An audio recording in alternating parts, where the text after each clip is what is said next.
You guys even made me cry, and that's really hard. As you probably have figured out by listening to these four people, they are the heart and soul behind their pastor.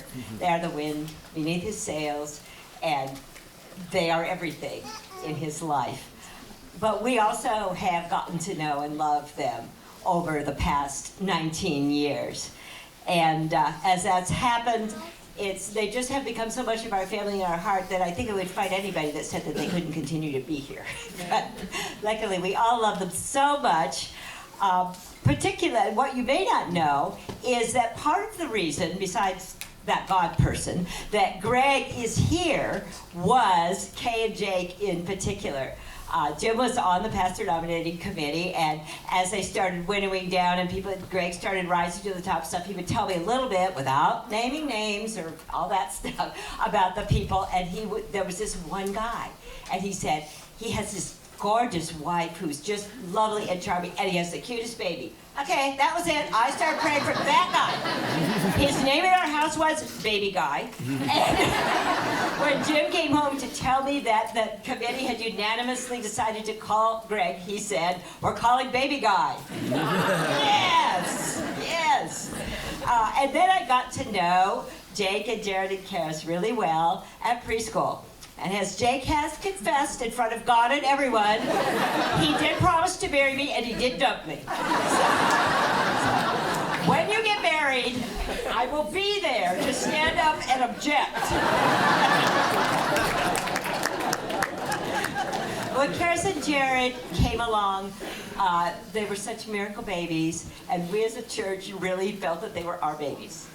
I remember going to a baby shower at Becky Keller's home, and we just all felt like, well, yeah, Kay, you might be carrying them, but these are our kids.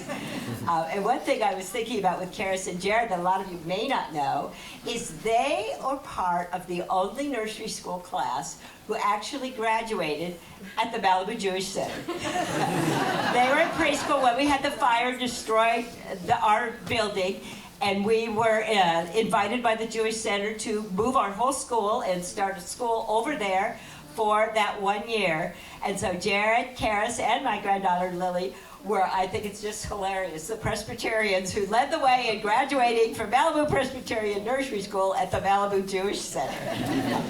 Back in those days, Karis was the boss of Jared.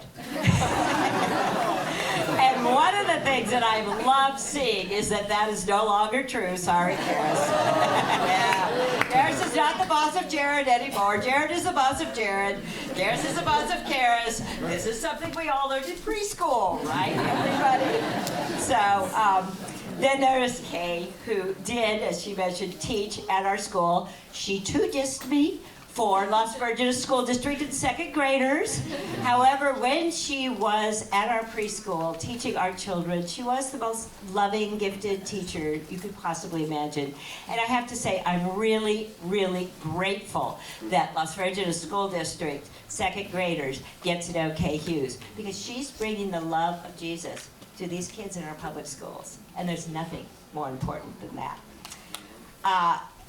When Jake was a baby and before the kids were born, the elders at Malibu Press decided that they really would love for Greg and Kay and their family to live in our community. And so they teamed together to help them buy the home that they still live in. The idea behind that was that hopefully this pastor and his family would get involved in our community. Well, that has happened beyond anything we could have ever imagined. First of all, you got 3 total sports nuts there who are on every team in the world. They brought half the youth group, and the youth group has stayed. Kay is just, I hear about Kay everywhere. I go, oh, you know Kay Hughes? Oh, I love her. Yeah. It has been everything that we could have hoped for and more. Malibu would not be Malibu without the Hughes family. And we love you. You are our family.